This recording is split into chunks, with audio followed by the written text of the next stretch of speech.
Welcome back to Off the Monster. My name is Derek. I'm here with Mr. Taylor. It is a two-man show. It's a two-man show tonight, this morning, this afternoon, whenever you're watching this. And we are going to spend a whole entire episode talking about Rafael Devers.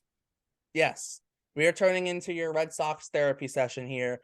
And the one big question looming over the Red Sox heads right now is Rafael Devers. Will they extend him? Will they trade him? What the heck's going to happen with him? I think it's a question that, Red Sox fans are worried about, considering the last, month or so with Bogarts and going back to even Mookie Betts, John Lester, all these homegrown guys who have left in free agency or have been traded away. I mean, you could argue the Red Sox fans have a legitimate reason to be a little bit worried in a sense that they're not going to keep Devers long term. I think you're absolutely correct. The temperament of the fan base right now is that of a stepchild that's been beat by a stepfather or something, and locked in a closet, given no food or water, and not even checked on. There's a complete lack of faith in management. And what I mean by management is executive management and ownership. As you said succinctly, John Lester completely mishandled. Mookie Betts, that's arguable. You and I have talked about this a few times. That my interpretation of him is he wanted to go to free agency, and the Red Sox knew that, and they made a play. Now it's again arguable that they made a good play because they just DFA Jeter Downs, who's now a member of the Nationals, which I think is hilarious. But as far as Devers go, they're scarred because we just lost conceivably what should have been our captain. The first captain since Jason Varitek. But you and I had gone back and forth on contract length. I, talked on Twitter ad nauseum about I wanted no more than 6 years and $180 million for Bogarts. I thought that was fair. That was a $30 million a year clip. That's a $10 million a year raise. And 6 years put him on track for Mayer to come up in 24-25. And Bogey kind of helped groom him the way he helped groom Devers. And if Devers was still with the team, they could bounce off of that and have a really good trio of solid hitters for the Red Sox. That didn't happen with Bogarts. He got an absolutely ridiculous contract, one that I wish I got paid $27 million a year until I'm 40 fucking one. But right now, you see things on Twitter. I've seen it on Instagram that supposedly the two sides, Devers camp and the Red Sox, are, quote, galaxies apart. We talked about that the other day, or yesterday maybe. I don't remember for sure, but yeah. But galaxy is, we overuse that word. We use that word incorrectly. It's clickbait, in my opinion, because we could be talking about $40 to $60 million. Is that truly, in the grand scheme of things, galaxies apart? Galaxies could be the Red Sox are offering 8 years for 210 or 220. Yeah. And Devers could want 11 years, 320. Realistically, the only problem there is the years. It's not the money per year, right? And I think that's where the Red Sox have been kind of caught a little bit, red-handed in terms of contracts, is they're not willing to go the years, which is partially understandable. But also, too, we're getting into that time now, and you said it yesterday during our Twitter space, which was perfect. It was perfect. It was like, or someone else said it, and you kind of agreed with it. And I was kind of listening along at that point, but it was like, that's kind of the way the business is going right now. And you have to do it, right? If the Red Sox don't give Devers 10 years, someone else will. And that's kind of where you're at. You might be willing to give him $300 million, but you might only want to do it for 8 years instead of 10 years.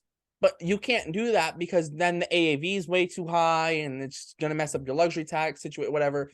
It's like, and I said this, it's like how I'm starting to see these long contracts where it's like you're paying that amount of money for the first 7 or 8 years of production, or 5 or 6 years of production, however long.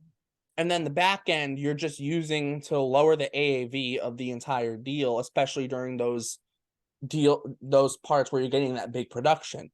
Rafael Devers, in the last 3 full seasons, so 2019, 2021, and 2022 on Fangraphs, has an average value per season of $42 million per year. For Devers? For Devers? Yes. 42 million a season Now, for Devers. I will say that's a little inflated by the 2019 number. 2019, he was at 53 million. Then it was 33, I think, I think it was like 33 or something like that, or 32 in 2021, and then it was 39 million in 2022. So if you're paying Devers 32 million a year, you're going to get more production than that. You're going to get closer to $40 million per year production, hypothetically, over the next 7 or 8 years with him. It's just the back end. Yeah, you're not going to get that. But hopefully over those 7 to 8 years of that $40+ million of production, it's going to pay off the entire deal. And that's kind of what you're hoping for. You're hoping the first 7 or 8 years of the deal pay off the entire deal. So the back end, it's not, overall it's seen as kind of like even value, although the value is front loaded. Whereas a lot of these contracts money wise can be back loaded. But I think that's kind of where, I'm seeing is where you're front loading the value of talent, and it's almost like you're just worrying about the money wise. The money wise is spread out over equally. If you're getting 30 million a year for 10 years, that 300 million is spread out evenly throughout the 10 years. But the value you're getting from the player is going to be front loaded. Like the Manny Machado deal, the value that he's putting up now isn't going to be the same in 5 years. Now he'll probably opt out of that deal, so he won't get to see the last 5 years of that deal. He'll probably sign a new deal. But that's kind of the whole point, right? You're going to get that value up front, and you hope that it's enough value up front that it pays off for the deal, and you don't have to worry about losing too much value on the back end. That's the hope of it. Absolutely, and I agree 100%. The game has changed tremendously. When we were talking to the Twitter space yesterday, the contract that really just lost it for the market this year was Bogarts, in my opinion. The several years prior, you had where we started to see these 10-year contracts, at least to my recollection, was the first one was Albert Pujols, 10 for 250 when he signed with the Los Angeles Angels. I think it was and 11. I remember, was it 11? I think so. It was. I remember what, because there was a special on the MLB Network, or they do it every year for the winter meetings, and I was watching the winter meetings when it came out. And I was like, holy shit, Albert Pujols is going to the fucking Angels. Insane. If there would have been Twitter back then, the world would have exploded. Yeah. That app would have literally, the tweets you would have seen. Well, Twitter was there, I think, but it wouldn't have been, Twitter was there, but it's not the same as it is now. If Twitter was in the state it is now, it would have gone crazy. Yeah, I said this yesterday to Ed Hand on Twitter, because I tweeted out, hey, is Alex Binelas a potential replacement for Devers if he gets traded? The fucking hurricane of return tweets that I got from people chastising the shit out of me literally weighted my phone down. I told you next time you want to ask a question like that late at night, just text it to me and save it. I know, and I've texted you at like 2 or 3 o'clock in the morning before, so I was like, fuck, man, I should have just texted fucking stats. But with Albert Pujols, you had let's say 11 and 250, whatever it was, something like. Then you had Robbie Cano, 10 and 250 was Seattle, which was fucking bonkers. Yeah, and then the one that really made it though, like big, was the same. It was in the same offseason. Harper, Machado, 10 years for Machado, 13 for Harper. Exactly, and that kind of set the stage for these big time tier 1 free agents, or what do they call them, tier A or something like that. It's either the top tier. Yeah, 100%. Because Trout then got the 12-year extension for $426. Insane. And then Betts got 12 for $365 with the Dodgers, and it just kind of, and then you had moving stuff down, and then got that ball. What did that kid get in Seattle? I think his name is Rodriguez. J-Rod, Julio Rodriguez. That's a very weird deal though. That's like because it's got like these different escalators, and it could be anywhere from like 8 years to 18 years, like, and it's got all these different options and all this. And that deal's very complicated. Like, I cannot tell you off the top of my head. It's very complicated, but I think it could go over $400 million. Like, I think it could reach 18 years, $480 million. Yeah, I think that's what it could reach. But it's like, yeah, but that's not like a straight 18,480 million. And there's like incentives and all this different stuff and a vesting option. I think there's like team option, like there's so many different stuff in that. There's so many different clauses in that contract. That contract's a little bit it's insane, crazy. but the Devers one, or not Devers, the Bogarts one was really, really surprising because I kept saying it 6 years, maybe seven. That puts him on target for mayor, and I really think the Red Sox are banking on this kid. But I think he's special. Every video that I've seen, he's got an unbelievably sweet swing. I've seen him take some, do some defensive drills at shortstop. He looks smooth as butter. I think the kid is the truth. I really truly do. But when I saw the tweet come out, and I think I texted you right after it came out. That 11 for 280. I was like, holy crap. I was like, this motherfucker's gonna be 41. I was like, dude, when I turned 40, I started to groan going up the stairs at my house and coming down. This guy's supposed to play at an elite level at 41. I was like, that's just insane. That's so stupid. Yeah, and then it just and got at a more premium ridiculous. position, and at a premium position. Now I know he could move to third and Tatis, but no, third base isn't an easy position either. It's not like you're putting him at. It's not like they're putting him at first base here. It's like, it's not a and retirement even home at third base. People act like first base is the easiest thing ever. Like, you can't just stick a guy at first base and it's gonna work out. Like Hanley Ramirez, Bobby Dahlbeck. Come on, like Red Sox fans know about just sticking a guy at first base and how that doesn't work. If you think first base is easy, just watch the movie Moneyball when they go to Scott Heidelberg's house, and he says, "Yeah, but I'm a catcher." Well, you're going to play first base for us. Tell him, Wash, it's easy. It's incredibly hard. It's incredibly hard. And he says, "Hey, what in life isn't hard that's worth having?" That's what the Red Sox need to hire. They need to hire Ron Washington just to be the infield coach. I'll bring Wash, man. I love Wash, man. I don't think he's leaving Atlanta though. Hey, man, he got all hopped up on cocaine in Texas, and I was there for the chaos. I was like, no, get rid of Wash. Give that boy an 8-ball, man. Let's see what happens. We got him to the World Series back-to-back years. Yeah. But as far as Devers goes, to kind of bring this back around to him, if the Red Sox were ever going to offer someone 10 and 300, 11 and 325, 12 and what? 12 and 360, whatever, yeah. You have to at this point to save face with your fan base, because Red Sox Twitter is turning on each other, and it's disturbing. Yeah. Now, would I be sad to see Devers go? Yes, I would. Yes. But will I still root for the Red Sox? 100%. Yep. Same here.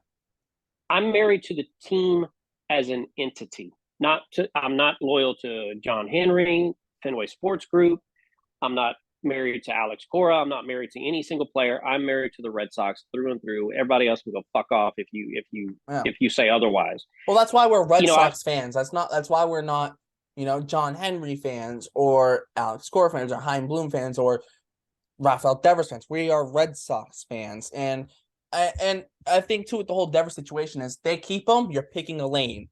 You trade them, you're picking a lane. Pick a lane and go with it. My thing is, I will not be upset with the Red Sox if they trade Devers, unless like the trade's like you just made a terrible trade. Like if like they're getting nothing back for him, it's like, okay, well that was just a waste. But if it's like a trade where it's like, okay, yeah, this makes sense value-wise in a trade, it might not be the most ideal trade. We'll get into some trade scenarios in a little bit, but it's like, just pick a lane and go with it. I'd rather them pick a lane and go with it, even if that means trading Devers, than them not picking a lane, trying to straddle two lanes, and then it just doesn't really work out. We kind of saw that in 2022 of them trying to balance and do and kind of retool, but also keep your pieces at the same time. But it just didn't really work. And yes, was 2022 unlucky with injuries and different things? Yeah, it was. But you're not going to catch lightning in a bottle every single year. 2021, you can look at the team and say, yeah, it probably did overperform, get a little bit lucky, but they picked a path with that 2021 team. They said, hey, we're going to bring in pieces, that are going to help this team. We're going to try and compete. We're not bringing in star players, but we're going to try and bring in the right pieces to fill in the holes we have and hope it works out.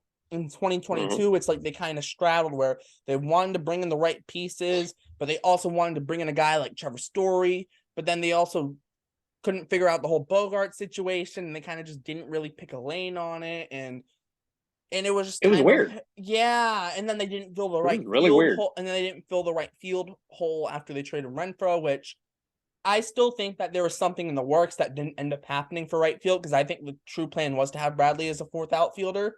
But I just think like there's some, but you can obviously, yes, plans don't fail, don't always work, and Bradley wouldn't have been like, you're like, oh, well, at least he has defense and maybe he hit 200. I mean, he didn't hit 200 and he hit like 180, but the whole point is like, I thought something was going to happen in right field. It didn't. It's like they just kind of straddled and didn't really go anywhere, because rumor is that Story was number one priority the whole offseason and heading into 2022. They wanted Trevor Story. They got him, cool, but they also traded Hunter Renfroe, and you didn't really bring in someone to replace him, and like they brought in James Paxton, but they knew he was coming off Tommy John and wouldn't be available till like July or August anyways. It was like a very weird trying to like straddle, right? And not go too far in one direction. They got to pick that direction and stick to it. If the Red Sox aren't going to go on this full-blown rebuild, right? They're not going to trade Devers and then trade this guy, that guy. That they've signed, like bringing in guys like a Yoshida, like a Justin Turner, like Kenley Jansen, Chris Martin. I still think they bring in another starter. They're going to be one of those teams like in 2021. They're going to bring in pieces and hope it can all click and work and be competitive. But they're also, you can still trade Devers and do that, right? And like I said, we'll get into trade scenarios later of potential Devers. But even if you trade Devers or keep him and extend him, you can kind of do that thing of, yes, we're still trying to contend, but we don't want to go go crazy. They don't want to go over the tax. Last year, they barely went over, and it was just like, what are we doing? Go over or don't go over? Don't barely be over and just kind of be stuck. Don't do that.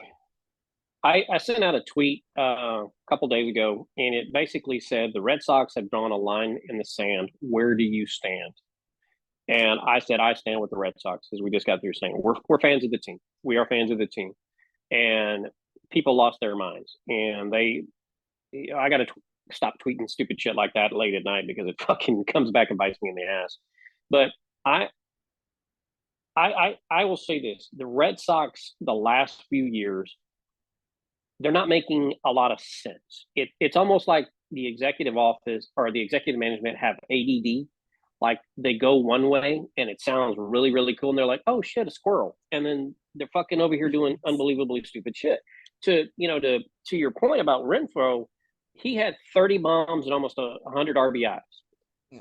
And we didn't sign Bradley. They let him go to free agency. He does a 2-year deal with about 22 million, I think, with Milwaukee, which is way over his value in my opinion. When the Renfroe trade, they got Bradley back, but the offseason before they let Bradley go, and that's why they brought in Renfroe.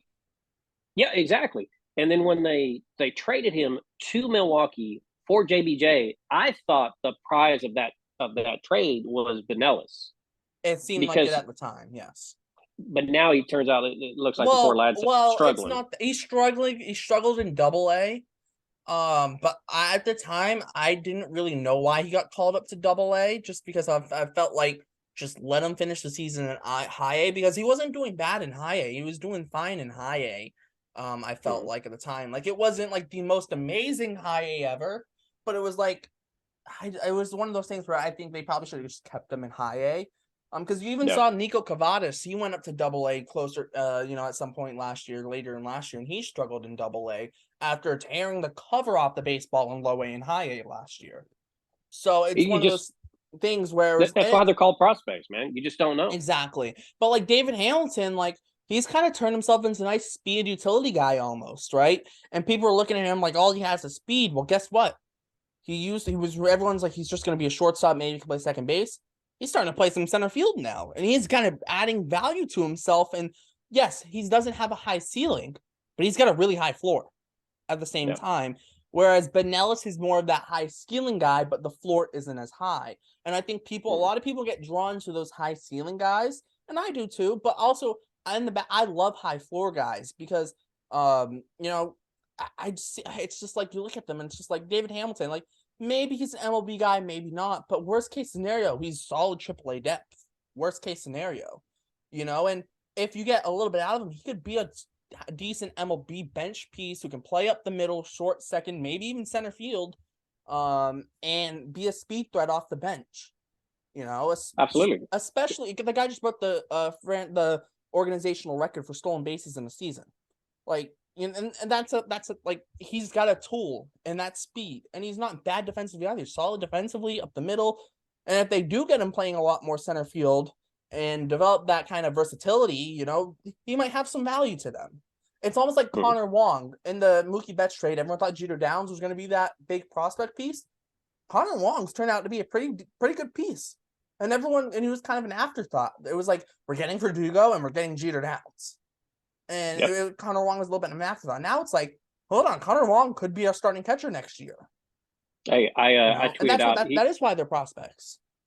I tweeted out Connor Wong's going to fuck around and win the Triple Crown next year. Yeah, I saw he's that. He's gonna do it, man. He's gonna rake, man. He's gonna hit 350, 45 bombs and 125 RBIs, all at 5'8" and 120 pounds.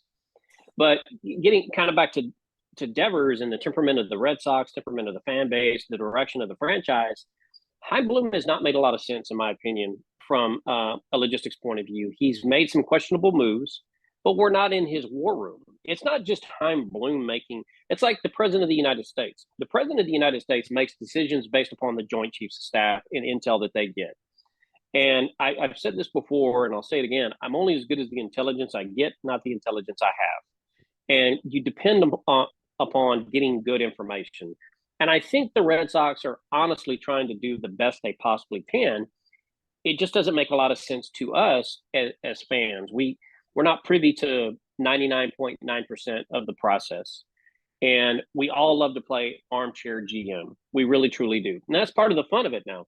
Yeah. But if the Red Sox offered Devers 10 and 300 doesn't get it done now. It just doesn't. Based upon the current market, you're getting Bogarts 11 years. 10 for 300 is your starting offer because that's the equivalent of the Machado deal. That should be your starting offer. You're getting into serious negotiations with Devers. That should be your starting offer. That's not your final offer. That's your starting offer. Yeah, it's kind of like a wish list. You know, this is what I'm gonna. It's a negotiation process. That's why they call it negotiation. Yeah, the Austin Riley deal killed the Red Sox negotiations because John Henry's looking at it like, well, Austin Riley just got 10 for 220, and he's arguably just as good as Devers, if not better. You know, that's you're only getting 10 for 220, or well, maybe we'll drop it down to 8 years and still give you only 220, and it's like, it's just not gonna get it done. Arenado got 8 for 260. Like the everyone like the Braves literally. I don't know how do they like take these guys' families hostage when they negotiate contracts with these guys, because it also comes out of nowhere too, and it's just like Austin Riley 10 years to 20. It's like, where did that come from? And holy crap, that's cheap. It's like these guys. It's like they drop a contract, get these guys' families hostage, take them hostage, kidnap them, and go sign this contract. You'll get your family back. Yeah. It's like when they do the press conference to announce the extensions, it's almost like an ISIS hostage video. No one looks comfortable during those things. I really think the Red Sox are going to do right by the fan base, and they'll get Devers signed. They're going to overpay. You have to. You just at this point you have to. In the parlance of our times, in the operating space that is Major League Baseball, you're going to overpay for those tier one players. The example I gave you guys yesterday on the Twitter space, like the housing market. When I bought my house, there was such a frenzy for houses that people were coming in. Like I lost a house that we had put an offer in by $60,000. They went over asking by $60K. I was like, fuck off. Because the house didn't have it wasn't valued at that. So it made absolutely no sense. So you're overpaying because of the supply and demand. That's what we're doing now. We're overpaying because of supply and demand and the optics to go with it. I don't want these contracts to continue at this level, but they're only going to get more and more ridiculous. Yeah. And, look at this, what Steve Cohen's doing, right? You're telling me Steve Cohen or couldn't go offer Devers, 12 years, 360. That Or that dude, or or you're telling me AJ Preller and the Padres aren't going to go offer Devers 10 years, 330? Because I think Steve. guess who's in San Diego right now? Yeah, His best exactly. buddy. And guess what? Guess what position the Padres might need next year? A third baseman, because Machado could opt out, and he probably will. Now, I'm not saying Machado can't go back there. Even if Machado goes back there, oh well, the Padres could also use a DH. I mean, and like it could. maybe the Angels lost out on Shohei Ohtani. Maybe they want the Rangers could use a third baseman. They don't. I mean, yeah, they have Josh Jung, but Devers could DH, or they can move Jung to a corner to left field. Like, the San Francisco Giants just missed out on Judge and Correa, and they lost Rodon to the Yankees. They got money to spend. Somebody's going to pay Devers. I'm hoping it's the Red Sox. Yep. I don't like the contracts. I don't want the contract. But if I was going to stand behind one, it would be with Devers. He's younger. He has got a premium bat. I think he looked exponentially better in the field in 2022 than he had in previous years. He was still below average, but that just shows how bad he was previously. Exactly, because he was defensive metrics wise horrific. Oh yeah, horrific. But in 2022, he took a big step forward. Is he still below league average defensively? Yes, but he still took a massive step forward, which is nice to see. And he really hasn't hit his prime yet. The kid's only 26. Yeah, I mean he's still got some good years ahead of him.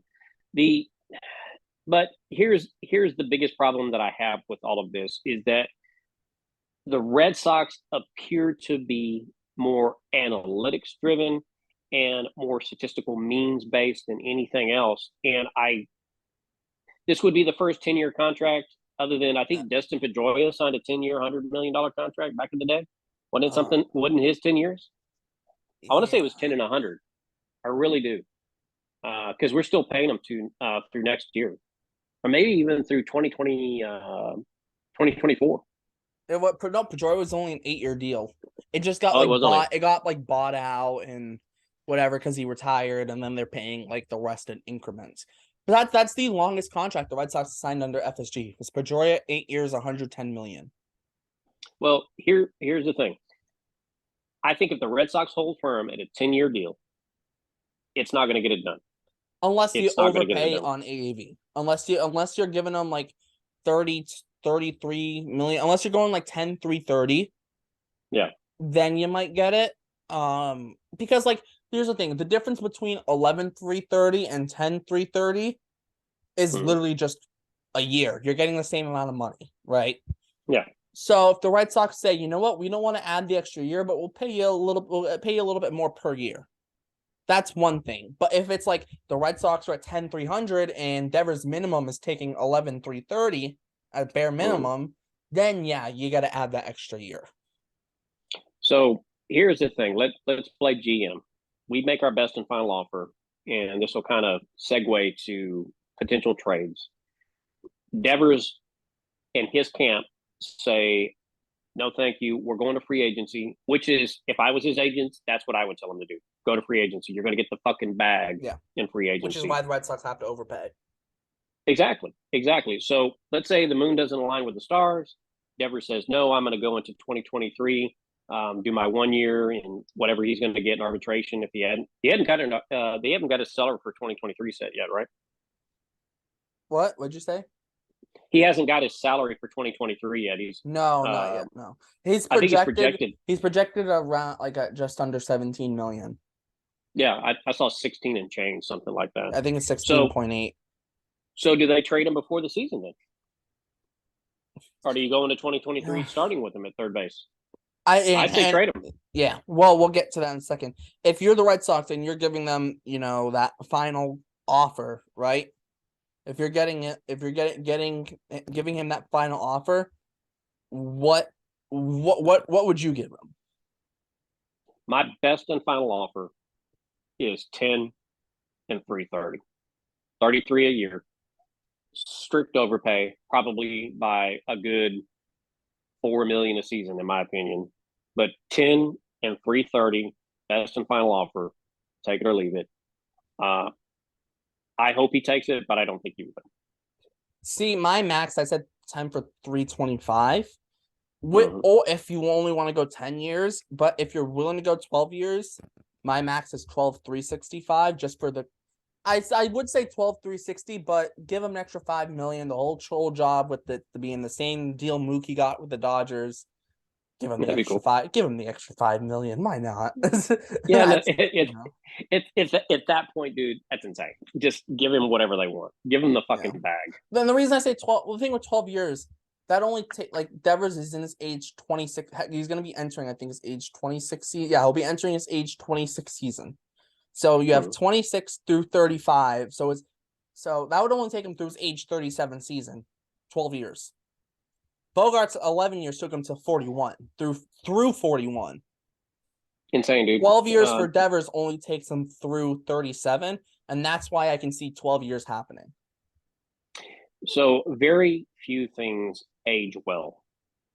Human beings are not one of them, typically, unless you're Tom Cruise or Big Papi. Or Tom Brady. Or Tom Brady. Yeah, that dude's still a stud. But that's few and far between. We're talking about 3 humans out of 8 billion fucking people. Yeah. So let's say Devers gets to the end of the contract, 36 years old. Could he still be a power hitting DH? It's possible. Well, it's possible. Also, too, here's the thing with Devers. 12 years it takes him through his age 37 season. But also, too, you're looking at that point, too, with the Red Sox. That's 12 for 360 is $30 million a year. $30 million a year in what 2023 or in 2024, 2020 or not 2034, 2035. That ain't gonna be the same thing. Now that I'm saying that 12-year deal would start heading into this year, obviously. So it would take you up until what 2034. In 2034, or take you through 2034. So that last year deal 2034, $30 million deal and $30 million per year in 2034 is going to look a heck of a lot different than $30 million a year looks right now. Yeah, 100%. And Yordan Alvarez signed his extension with the Astros. Remember, Yordan Alvarez, designated hitter. His 3 free agent years of that extension are at $26 million a year. You're telling me a DH can't be paid $30 million in 12 years? Yeah. If one is already getting paid $26 million, is about to be getting paid $26 million per year. And I don't think the age is that big of a deal, to be honest with you. Look, we just signed JT, old Justin Turner, which I'm super excited about. I really like that dude. He's got that dirtbag look about him. He's got that fear the beard mentality. In my opinion, I want to bring that back. I tweeted it out, hashtag fear the beard. Now we got to get Yoshida to grow one, even though it probably come in very sparse. He'll be the Koji of. It'll be like Koji in 2013. Everyone's got a beard, and Koji just like. He had like 4 hairs on his chin. Yeah. 4 hairs. Yeah, it was horrible. Looks like he's got fucking mange. Which is hilarious because Japanese people typically have some of the best heads of hair, but very little facial hair. It's fucking weird as shit, dude. That's why I got a great beard and losing all my hair being Scotch Irish. But here's the thing. Could he be productive at 36, 37 years of age? 100%. Yeah. But they've got to lock him up now. Yeah. I think if they do not get a deal done right now, you trade him, but trade him before the beginning of the season. That way you can go in knowing who's going to be your starting third baseman, who's going to be your starting shortstop, and you just run with it. It's going to be unpopular as hell, but you still got 26 guys that are professionals. Yeah. Can I also add this too? I'll also add this. Remember I said that $40 million per year value for Devers per year based off the average of the last 3 seasons. It's actually $42 million. So let's just say $42 million. Let's say even if we knock it down to $40 million is his average value per year for the next 8 years. That's $320 million over 8 years. 12 for 360. That means the last 4 years he would only need to produce $10 million per year in value to match the value of that contract. Yeah, it's amazing that we're throwing these numbers around like it's a $20 bill between friends. We're talking hundreds of millions of dollars. Yep. Hundreds of millions of dollars. And even at a 51% tax clip, these guys are still going to be taking home $150 million. But Still, that's it's still a lot of money.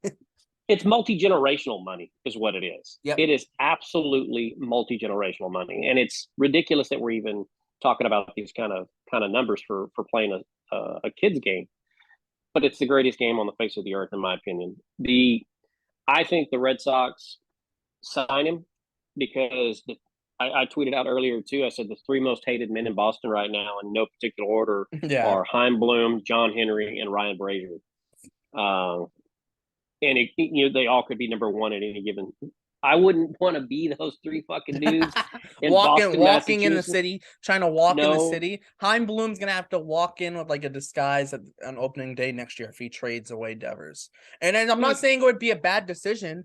I'm not saying it would be a bad decision. I'm just saying that the optics of it, because people get so, attached to these players, it's, and like, yes, I love Rafi, but at the end of the day, if the trade makes sense, because Rafi was dead set on testing free agency, or for whatever reason, the Red Sox just didn't want to give him the money. For whatever reason, John Henry was just like, no, I don't want to pay him. I don't want to give him a $300+ million deal. For whatever the reason could be that you can't get an extension done, and you trade him, and you look at the trade and go, yeah, that's not a bad deal. You'll take that deal, considering the fact that Devers was going to leave in a year anyways. Yeah. I'm not saying Devers will leave in a year. He could hit free agency and still come back and return and re-sign like Aaron Judge just did.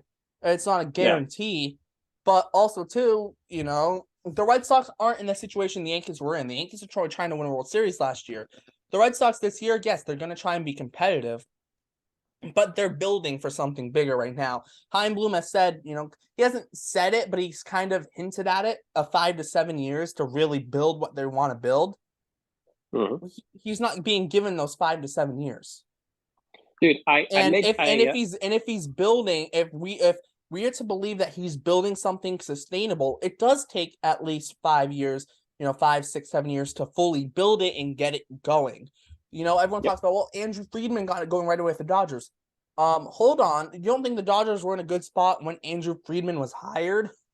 Chaim Bloom came in and was, even if you want to say ownership didn't directly tell him to trade Mookie Betts, okay, well, they were inferring, hey, you might have to trade Mookie Betts because we want under the luxury tax, and you can't just trade David Price alone because who's going to take him? Yeah. I quit. I think I mentioned this yesterday on the space. I quit being attached to players when the Red Sox traded Adrian Gonzalez and Mike Napoli. At that point, I said I will never get tied up with a player again because it's their job. So if Rafi, we keep him all of 2023 and he goes to free agency at the end of the year, it's a job for him. Does he want to stay in Boston? Probably. It's because it's just familiar. Like it's all he's ever known. It's all they've ever known. I mean, Bogey played for the team for what, 13, 14 he was 13, 14 years? In the organization for 14 years. 14 fucking years, dude. That's a long time. And Devers may feel the same way. But at the end of the day, you're going to make the best decision for you and your family because it's their job. No different than the job that I just quit after 10 years. I wasn't happy there anymore, making really good money, but it was horrible for me personally and the family. So I said, fuck it, I'm out of here. They may say the same thing and say, look, I don't like the way I was necessarily treated at the end of this. This is a job for me. They're offering me more money. It's 75 and sunny all the time in fucking San Diego. Or LA or LA, something like that. But I really think the Red Sox are going to make a true effort to retain Devers. But it's 50-50. He's got to want to concede and say, yes, I want to be in Boston. This is the money that I'm willing to take. These are the number of years that I'm willing to take. Let's make this happen. And Rafi, Rafi has the right to be able to test free agency, right? Even if the Red Sox throw a good offer out there, let's say the Red Sox throw 12-360 at him and he goes, I like the offer, but I'm dead set on testing free agency. Trade him. And you know what? Guess what? If he does hit free agency, you know what you can do? Offer him the deal again. Yeah. What Absolutely. they did, and I'm not saying that you guaranteed would get him back, but if he's not gonna extend before the season, you got to trade him. You have to, whether it's your side of things where he wants to come back, but you can't get the deals where it needs to be, or you get the deals where it be, but Devers just like, no, I'm testing free agency. Regardless of what it is, if you cannot get a deal done, you got to deal him before the season. It has been proven that if it has been proven that, especially with position players, you will get much more if you trade them before the season, if they're on an expiring deal, than what you would get if you trade them mid-season. Yep. Especially with star players. Mookie Betts, prime example. The Red Sox traded him mid-season. In this hypothetical world of no global pandemic and whatever, it was a normal 2020, and the Red Sox didn't trade him until midway through the season. They're not getting Alex Verdugo and Jeter Downs and Connor Wong. They're not. And, it's because now the Dodgers, not only are you getting, 3 less months with Mookie, 4 less months with Mookie, now, okay, well, you're not talking extension with him because it's the middle of the season. You don't have time to do it. Oh, also, too, you can't give him a qualifying offer. If you trade for him before the season, guess what you can do? You can give him a qualifying offer at the end of the year. And you can talk extension. You have time to talk extension as well. You will get more back if you're the Red Sox if you trade him preseason. I just hope the Devers camp is not giving him really bad information. I hope they're not telling him, hey, you deserve 12, 13, and 450. Just an Shohei Ohtani type money. Yeah, well, Ohtani's going to be the first $500 million player, dude. Oh my god. Yeah, well, Mike Trout got 426. Devers doesn't get Mike. Okay, Aaron Judge, who just hit 62 home runs last year, got 9 for 360. Yeah. Devers might be able to get 360. It ain't going to be over 9 or 10 years. That's going to be minimum 12 years. Yep. It's absolutely insane what we're talking about. But I just hope that he's got good counsel with him. I hope I hope they're guiding him down the right path, because look at Juan Soto. Juan Soto got turned down $450. $450. I'm like, he's a 260 hitter. Well, 25 to 30 bombs. Well, yeah, but Juan Soto at the peak of being Juan Soto is the guy who's hitting 300 with a 450 on base in 35 bombs. But the thing is, he hasn't been consistent the last 2 years because he struggled the first half in Washington in 2021. He struggled, was rolling over a lot, and had his struggles. Brilliant second half of the year after the home run derby. It was brilliant down the stretch. Look at Juan Soto's 2020. I thought he should have won the MVP in 2020. His 2020 was the most outrageous season I ever saw. I'll load up the stats right now. His 2020 season was stupid.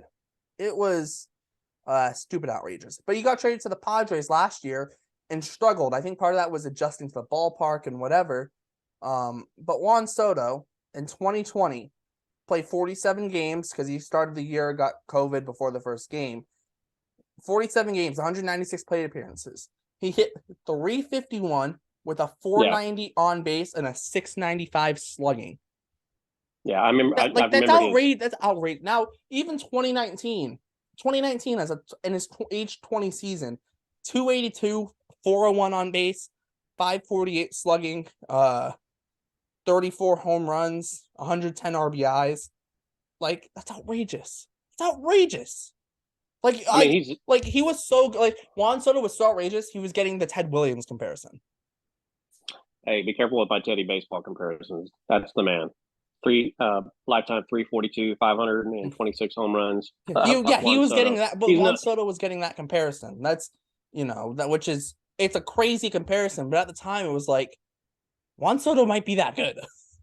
And now it's now he's starting to have a couple struggles, and it's maybe you should have just taken 450, but also too, that Nationals team wasn't looking like they're gonna do anything anytime soon at the same time. But he got a ring in 2019, didn't he? Well, yeah, but they can't blame him for wanting another one, though. You got the ring, now get the bag. That's what these guys are doing, and I get it. Yeah, it makes sense. Also, too, though, if you're Juan Soto, I could get 450 from the Nationals, or I could go win another ring, and then it hit the major market and still could get 400.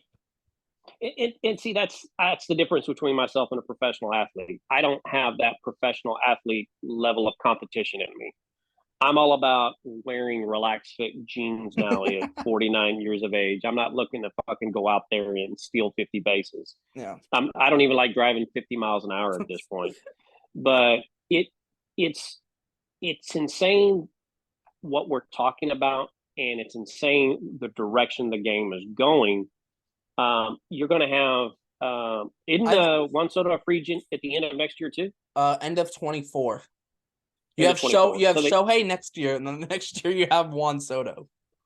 $650 million contract is going to be absolutely insane, dude. It's absolutely insane. But I think and the Red Sox try to the year after, you know who's the year after Soto? So It plays for Toronto. Ohtani, plays for Toronto. Is it Vladdy? Yeah. Or is it both Vladdy and Bichette, but yeah, Vladdy. That's gonna be fun to see, dude. That may be he may be able to buy the Dominican Republic. Just straight up buy his dad's home country. I don't know if Vladdy was born in the Dominican Republic, but I think he's going to be able to write a check. Canada, I think he was born in Canada. I'm not sure on that though. But he would represent the DR though. He's representing the DR in the World Baseball Classic. Yeah, they're going to be fucking hard to beat. But so here's the thing: we don't sign Devers, we trade him. What do you think? And for those that are watching this or going to listen to this, let me say this: I don't know who 98% of these fucking people are that Stats is talking about. I'm not that well acclimated, so I depend on this young man to feed me the intel I need. I'm the dumb guy sitting at the big table going, I have no fucking clue. Let me consult with my counsel real quick. Yes. So what do you got, Stats? All right. Well, I will show this to you. If you're watching, you'll be able to see the trade values. I'm using a website called Baseball Trade Values. They give you essentially values for players. Their system, I think it's really good. They're accurate on like 95%, like higher than 95% of real life MLB trades is accepted by their model. Like the rare ones that aren't accepted are like the trade that the Sean Murphy trade where the A's just got absolutely fleeced. Like, yeah, but that's on the A's. That's on the A's, you know. That's on the A's. But so I'm going to use it. If you see it, I will share my screen and you'll be able to see it, Mr. Taylor, but also too everyone who's viewing will be able to see it. All right. So everyone I'm here. getting the buff. Oh, there we go. Yes. All right. So everyone can see it. Here is my first trade. Devers to the Dodgers. We're going in alphabetical order of the main 6 teams, and then the 7th team I threw in as a maybe team, but I don't see it happening. But so first trade is Rafael Devers to the Dodgers. The Red Sox bring back Gavin Lux, Maddox Bruns, and James Outman. Gavin Lux is the main piece. You can slot him at shortstop, keep Story at second, or you can slot him at second, slide Story over to short. Essentially, what you're doing, you're getting a piece in Gavin Lux, who will be with you for how many years? Gavin Lux has 4 years of control left. You can stick him up the middle when Meyer's ready. You know, maybe Meyer plays third or at the start until Story's deals up. Maybe Story moves to DH. Maybe, I don't know. You figure it out when it gets there. Maybe you trade Story at that point. Who knows? But essentially, it gives you the flexibility. You can play Lux and Story up the middle right now. And you can give Bobby Dahlbeck a run at third base if you want at the big league level. You get a guy, Maddox Bruns, left-handed pitcher, who I like. He's actually named after Greg Maddux, in case you want to know that. But yeah, he is a guy who I like. He's not like a crazy prospect. He's not one of the Dodgers' top pitching prospects. They have a lot of really good pitching prospects. But this is I'm using this theory of kind of the Mookie Betts trade. Get an MLB piece that can play every day, and then try and get a prospect or two in the deals, right? And then James Outman, outfield prospect. You know, he's not the highest ranked prospect, but there is a little bit there if you really want to, you know, but I'm not going to spend too much time on these prospects. I'm going to spend more time on the main piece. Main piece is Gavin Lux. Maybe it doesn't fit because yes, you have Meyer coming up, then you kind of have Story, Meyer, Lux kind of all clogged in. I did hear a couple times. I know the Dodgers did try playing Lux in the outfield at times a couple years ago. So maybe when Meyer's ready, Lux could see a move to the outfield. There's different ways you could go about it, but that's one of your options. A secondary option. Actually, I will do this right now. If the Dodgers don't want to give up Gavin Lux, which I don't think they will, but now you wouldn't be able to get. Now you could get an MLB piece. You take out Gavin Lux, you throw in Miguel Vargas, who can play third base. And now instead of Maddox Bruns, you try and go get Ryan Pepio. And there's your trade. You can click validate trade here, and it's accepted. And Ryan Pepio is one of the Dodgers' top pitching prospects in AAA. Does have some command issues, some control issues, but worst case scenario can be a legit back end of the bullpen guy. Best case scenario is a solid mid-rotation starter pushing towards the upper end of the rotation at the high end, but you're most likely to find a mid to late rotation guy or a back end of the bullpen piece in Pepio, and you could play Miguel Vargas at third base. I know they have him listed as a first baseman, but he is originally a third baseman. He could fill in at third base as well. That would be your other option with the Dodgers. So are you trading Devers to the Dodgers because we trade everybody to the Dodgers? No, I'm trading them to the Dodgers because the Dodgers have legitimate pieces that you can bring back. So either Gavin Lux or Miguel Vargas would be the main piece. They can both play from day one in the big leagues. And that's kind of the idea, right? If you get Lux, the rest of your return isn't going to be as much. If you bring in Miguel Vargas instead of Lux, you could also bring back Ryan Pepio, who I really like a lot. Like I said, some command issues, but has bullpen jeopardy, which a lot of teams do like to see sometimes in their starting pitching prospects, has bullpen jeopardy. Worst case scenario, Pepio can be a legit like 8th or 9th inning guy in the bullpen. That's the kind of stuff he has. So let's say in a hypothetical world, this actually happens before next season. You could conceivably, based upon this scenario, you could have Betts, Devers, and JD Martinez all playing for the Dodgers. Well, yeah. The 2018 Red Sox are now playing for the Dodgers, and the 2018 Dodgers are now playing for the Red Sox with Kike. The only thing they're missing is Bogarts and JT. They're just missing Bogarts. Exactly. And Christian Vasquez. And he's and Bogarts is only about an hour and a half away in San Diego. Yeah. He could make the trip up if he wanted to. Don't mention my Vasquez, damn it. Fucking playing for the Twins. That's bullshit. They banished that poor baby to fucking Minnesota. Hey, I like the Twins. The Twins have some nice players. Luis Arise, solid player. They got a nice looking stadium, but that's about it. Yeah. Well, no, but I think though the Dodgers, though, they do have the pieces to make the trade if they want to. And guess what? Yeah. They have the money to re-sign Devers if they want. Right.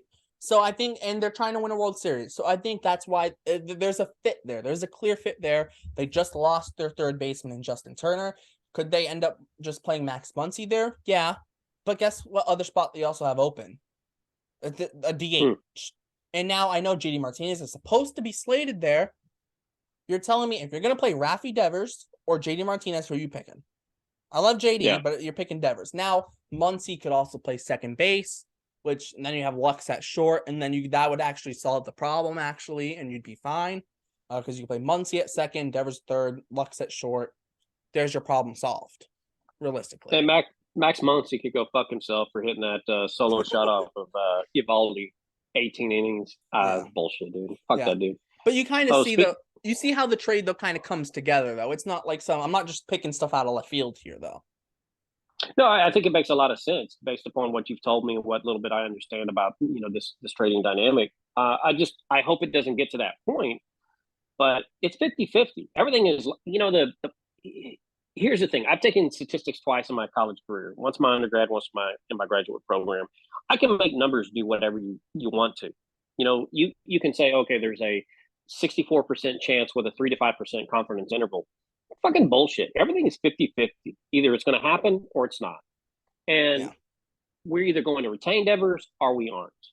And I hope the Red Sox management and ownership really make a true concerted effort for the fan base. Because the average everyday fan doesn't go into the deep dives like we do.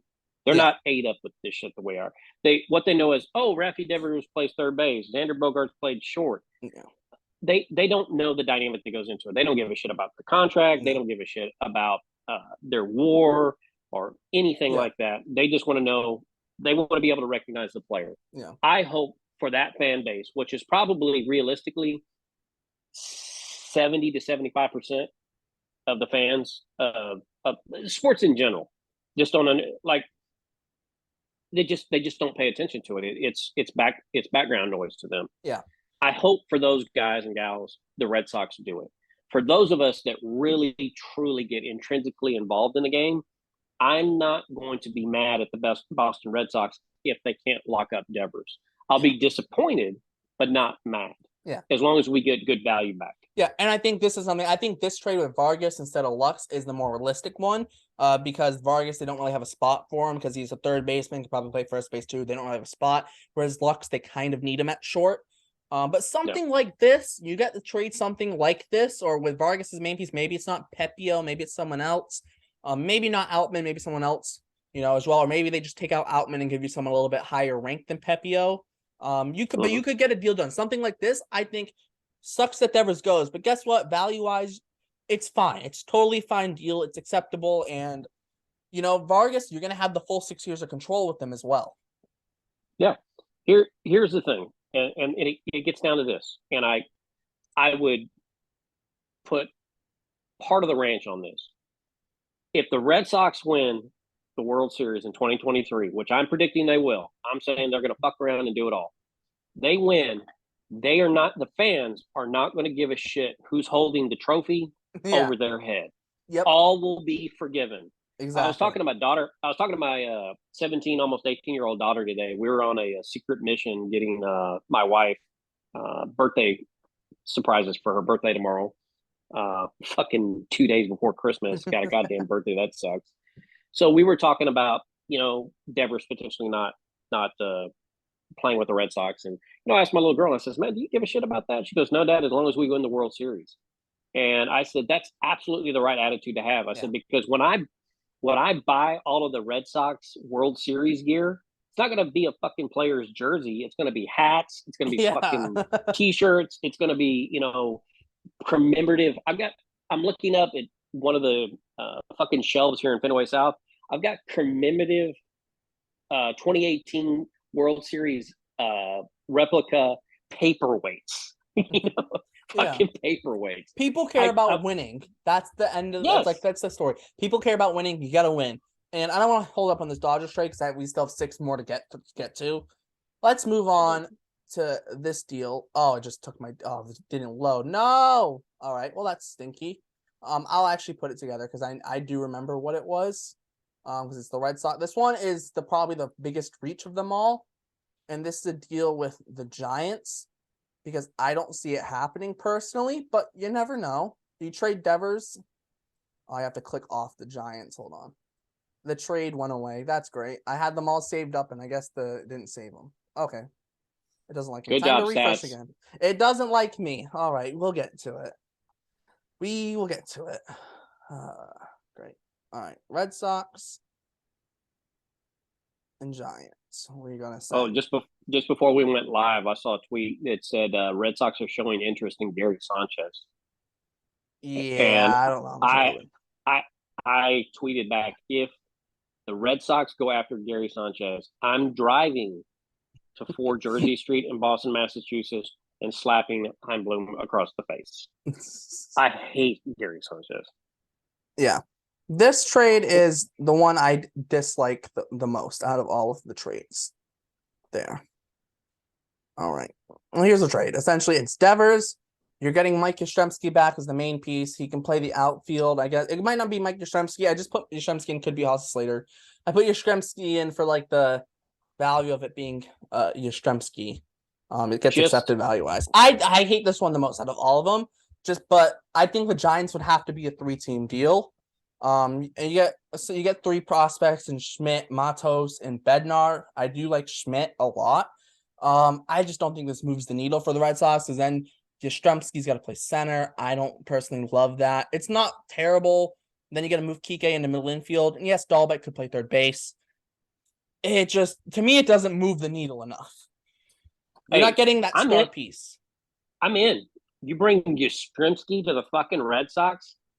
Shit, kid. Just on fucking jersey sales alone, having another Yastrzemski, pay that son of a bitch $400 million because we're going to be able to sell a ton of merch. Yastrzemski That back to is the true. Sox.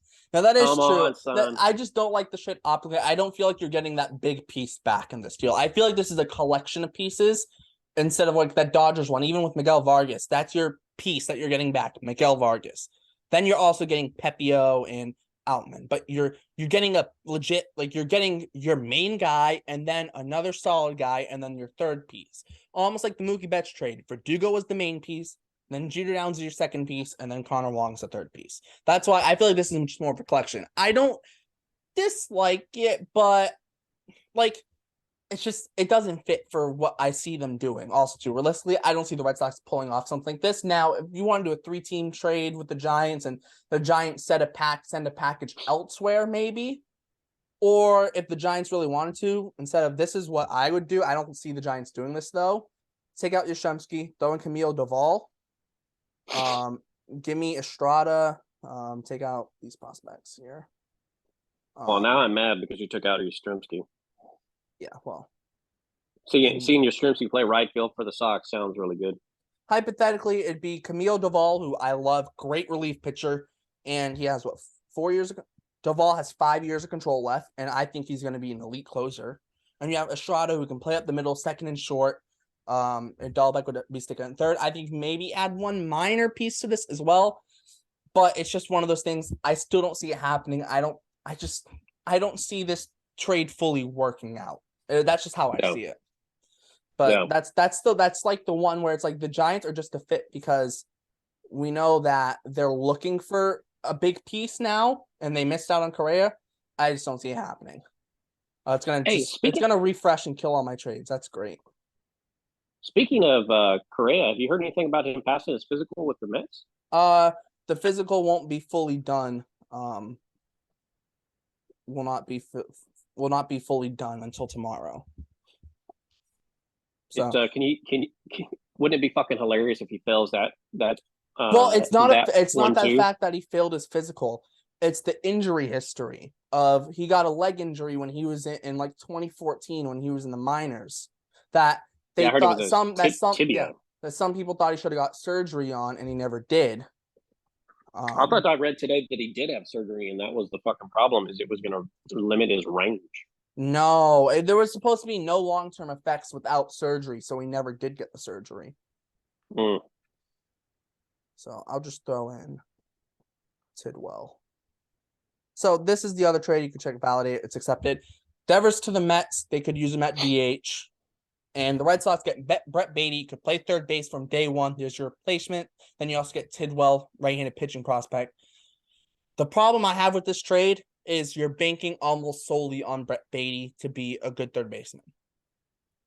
Is he not a good third baseman now? No, it's not that. He's a very good prospect, and I think he'll be a good player.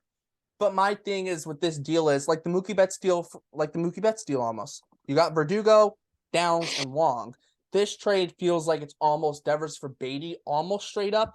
Yes, you're also getting Tidwell, who's not a bad prospect at all. It's just it feels too close to a 1-for-1 almost. You know what I mean? Yeah, absolutely. And I think if you do that, wouldn't you want major league talent for major league talent at that point? Well, Beatty will be MLB ready. He could probably play third base from day one in 2023, and he has the full 6 years of control. But Beatty, I don't think he's going to be Rafael Devers though. And I understand the whole point. You're trading for 6 years of Beatty compared to 1 year of Devers, so you're just spreading the value out over 6 years. But it's still one of those things where it's just like it feels a little bit too 1-for-1ish. That's why I like the Dodgers trade with Vargas and Pepio and Outman. You're getting 3-for-1, and maybe the third piece is a smaller piece, but you're still getting 2 legitimate pieces back instead of just one. And that's why I don't like the Lux trade as much. Also, too, Dodgers kind of need Lux. They don't really have a shortstop now with Turner leaving. But also, too, you're getting Vargas and Pepio back, and then Outman or whoever the third piece is going to be as big. Whereas, so like the Mookie Betts trade, they got Verdugo back. Verdugo looks solid. I think we are both really high on him. Jeter Downs didn't pan out. That's unfortunate. But Connor Wong has exceeded expectations. Your So you 2023 Triple Crown winner, by the way. so you've done well on Alex Verdugo. Cheater Downs, okay, didn't work out, but guess what? Connor Wong's working out better than expected. So overall, you went 2 for 3. If Yeah, Brett I Beatty think misses Verdugo's a beast. yeah. So overall in this trade for me, if Brett Beatty misses, you're kind of left to Tidwell, and Tidwell's probably mid to back end of the rotation, I feel like. So at that point, it's just that's my thing against this deal. That's why trading a team with the Mets, who you look at their top prospects here, you're not getting Francisco Alvarez, you're not touching him. And then like maybe you could get Parada, catcher prospect. Could make sense. I don't think so. I don't see it. That's how I feel on it. Well, I mean, a trade with the Mets, they just signed Correa. Yeah, but Devers would DH. Devers would DH. Gotcha. All right, this one is Red Sox and Padres. Okay. These my trades have gone away. I had them all saved, and the Dodgers one saved, and I guess none of the other ones have. So that's great.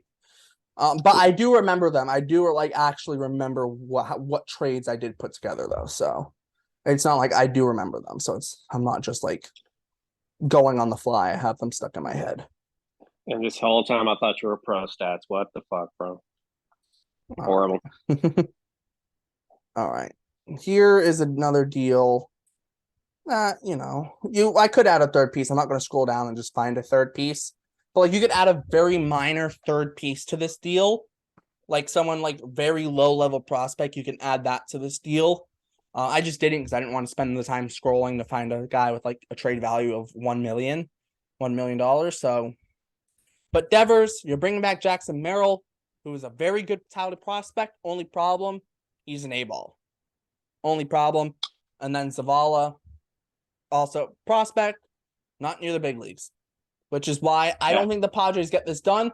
Here's the interesting thing. You want to go a 3-team deal with this trade, and you go Red Sox, Padres, and I've thrown this one out there a little bit. Go Red Sox, Padres, and you have 2 options. You could go here's my 2 options. My 2 like hypotheticals is you could use the D-backs. You send Devers to the Dodgers, and you send a prospect like not Matthew Lugo. Let's use Brandon Walter, just hypothetically. I like Walter, but he's gonna have to make sense for this trade. Then Jackson Merrill goes to the D-backs along with Zavala. And then the Red Sox from the D-backs could obviously go and get, hypothetically, the D-backs have an influx of outfielders. You could go get a Jake McCarthy to play center field for you and hit in the 1 or 2 spot in your lineup. And then I personally really like Josh Rojas. He could play third base or second base for you. And you would have a deal done. And Devers to the Padres, and the Padres, instead of sending those guys to the Red Sox, send them to the D-backs. The Red Sox would also have to send Brandon Walter to the D-backs, who's a pitching prospect, left-handed pitcher in AAA. Then the Red Sox bring back Jake McCarthy, can play center field. Josh Rojas plays third base. You move in Kike to the middle infield, and your team's set. The lineup is set. Only thing is, I don't know how much the D-backs would be on board for this. They might be, maybe not. I just feel like 3-team teams are kind of hard to predict. Yeah. And then the only other one is send the Padres get Devers. Merrill and Zavala would go to like the Marlins, and then the Red Sox get Pablo Lopez. Don't see it happening either. No. It'd be interesting. Don't see it happening though.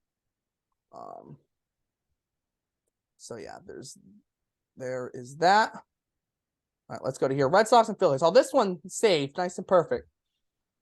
One is interesting. I actually want to do and slightly adjust this one though, because I'll throw in McGarry, take out Rojas, and take out Wilson. This trade is a 2-for-1, but makes a little bit more sense. You get Rafi Devers to the Phillies. The Phillies have nowhere to use Alec Bohm. So Alec Bohm comes over to Boston. He has 4 years of control. You also add him McGarry, right-handed pitching prospect, one of the few prospects. The Phillies, look at their prospects. Andrew Painter, off limits. Then Mick Abel would be probably be off limits in this trade because you're getting Bohm back as the main piece. After that, it's either Justin Crawford, which I like Justin Crawford, but Red Sox fans might have an outcry because he's the son of Carl Crawford. So I added McGarry instead of Justin Crawford. You bring another Crawford to Boston, I'm fucking revolting, dude. so that's why I'm I threw in straight going to McGarry. the streets. That's why I threw in McGarry. Hey, man, I appreciate that because I didn't want to be pissed off tonight. Yeah. Well, so this would see Devers going to the Phillies, and I'll just validate trade. It's trade accepted, whatever. Devers goes to the Phillies, and maybe if there's a bidding war, you get a little bit more overpay on. You can get a little bit of an overpay, a little bit, or get a tiny bit more from each of these teams, depending on if there's a bidding war or not. But whatever. That's for another time. But you send Devers to Philly, they get an upgrade in Alec Bohm. You bring back Alec Bohm, who's got 4 years of control. You have him through 2026. You also get McGarry, a solid pitching prospect. I'm pretty sure he's in the lower minors. But you could add a minor third piece to this deal as well if you really wanted to. It's a little bit similar to the Dodgers deal, except it's a little bit more kind of top heavy of the trade, I feel.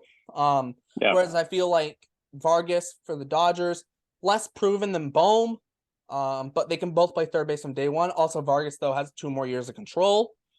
Pepio, I like more than McGarry. Pepio also in AAA, so you could see him in the big leagues in 2023 as well. Whereas McGarry, you're not. I don't think you are.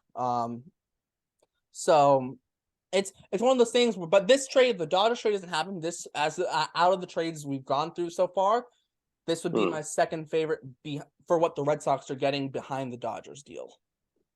The bottom line is this. I feel sorry for anyone moving forward if we trade Devers. If you're playing shortstop or third base in fucking Boston, over the next couple of years, you poor hapless bastard, man. Dude, Marcelo Meyer is going to be like, you bastard, you forced them to get rid of Bogarts. And Marcelo Meyer's just like, what did I do?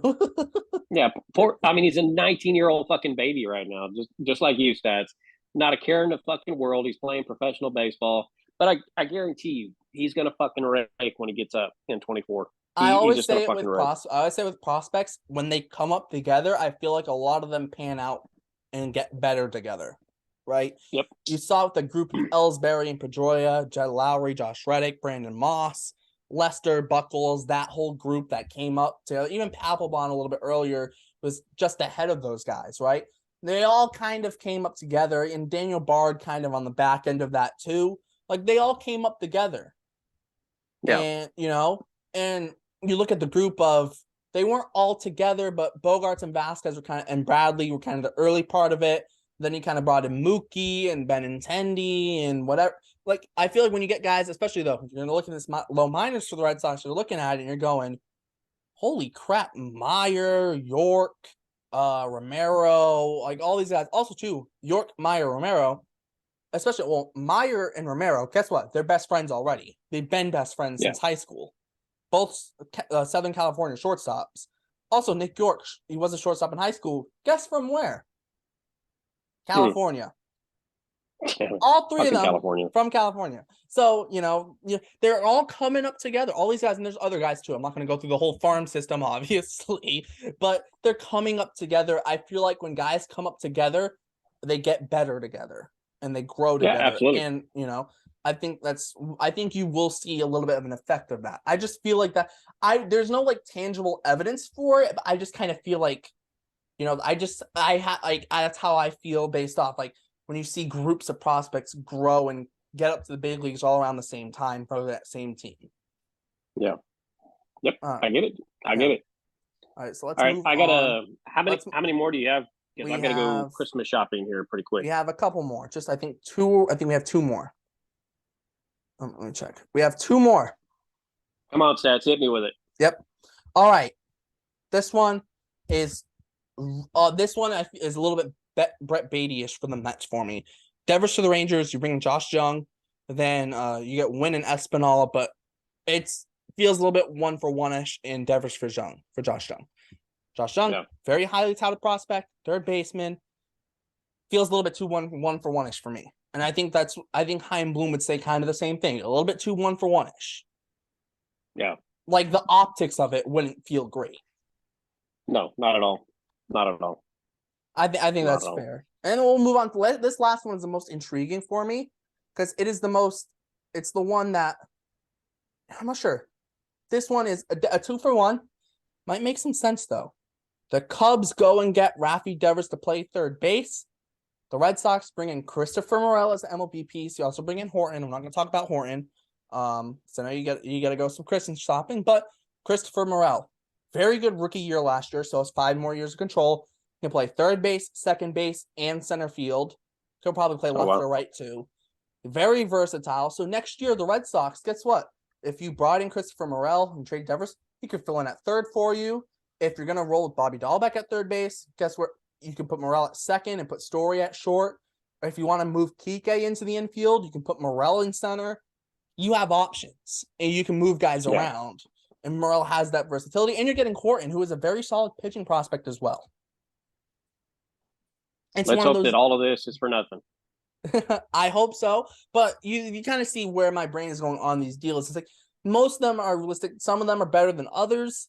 But you see kind of where it's going. Got a guy who's at least either in the big leagues already or will be in the big leagues from day one in 2023 making their debuts. And you get other pieces surrounding them. I will say, though, my favorite deal here, I think the Cubs is probably less likely than the others. I love this Dodgers deal with Vargas, Pepio, and Outman. Maybe it's not Outman and it's someone else. This is my favorite deal, and that's why we spent so long on the Dodgers. It's my favorite deal right there. Yes, I know it's the Dodgers. We traded Mookie there and JD's. That's not why. It's because of the return the Red Sox are getting back. The Dodgers, this doesn't hurt their farm system at all because their farm system is deep as could be. That's kind of what the Red Sox are aiming for. A very deep farm system that you can use and go bring in guys on one-year deals like the Dodgers would hypothetically be doing with Devers. But you also have a good enough MLB team like the Dodgers do to where you're bringing in these pieces to win championships. And you have enough talent in the minor leagues where it's not going to leave a dent in your system. Yeah.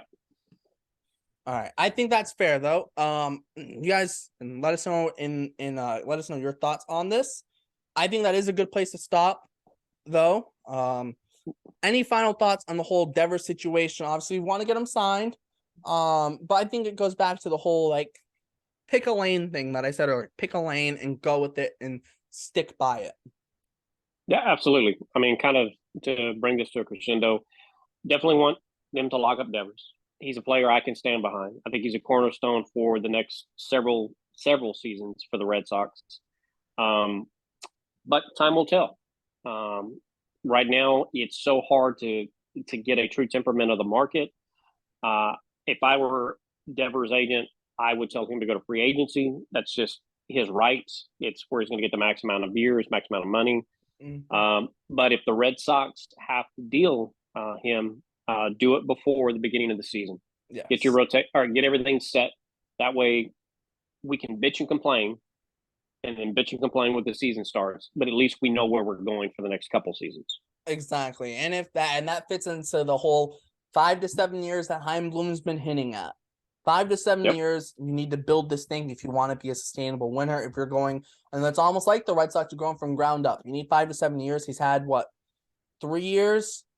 Well, the 5 to 7 year range fits the whole Meyer and that core coming up. So I got a chance to ask Alex Spear from the Boston Globe a question the other night on a live that I was watching with Pesky Report, I think is who it was. And I asked him, I said, hey, do you think we should be giving Chaim Bloom a full 5 years? Because I think we should. I think he should be given that opportunity 5 years. Because most businesses, when you take over a business, like when I took over the one that I did several years ago, I said, give me 5 years. Give me 5 years to really turn this around. Because that's, a 5-year plan. It's good business. And I think that we as fans should do it for Bloom. We don't know exactly what he's doing. We would like to, but I'd like to see the Red Sox lock up Devers. But if they don't, I like some of the scenarios that you posed in the trade simulator. I really do. Yeah, and that's kind I of want Yastrzemski. Yeah. That's what I do. I look at Chaim Bloom and say, I'm not trying to guess what he's doing. I'm trying to see he can go this way, or this way. If he picks lane A, this is what he might do. If he picks lane B, this is what he might do. If he picks lane C, this is what he might do. That's kind of where I lie. I'm not going to try and pick which lane he's going in, but try and predict for each lane what he could potentially do. Yeah, absolutely. And I think you did it very well, brother. All right. Always impressive stats. All right. I think that is the perfect place to end it. Let us know your thoughts on Devers. Also, rate us 5 stars or like us on YouTube and subscribe and hit the notification bell. Just a 2-man show tonight. We'll hopefully have the whole crew back together, all 4 of us, somewhat soon. Stay looking out for our Twitter spaces. They'll be most often on my Twitter, my personal Twitter account, at Derrik is it at Derrik _ McGuire? I think it is. I'll have to double check that. I don't even remember my own Twitter handle. We also will leave the actual OTM Twitter account in the description of wherever you're watching this or listening to it. And you click on that, and the description of the OTM Twitter has the whole crew's actual Twitter, their Twitter handles in there. You can click on them, follow us, whatever. So do that. Yeah. Thanks for tuning in Off the Monster. We're excited for getting this out to you guys. We're gonna be your therapy session for the off season. If you want to ask us anything, DM us on Twitter or DM the OTM account, DM me, DM Mr. Taylor.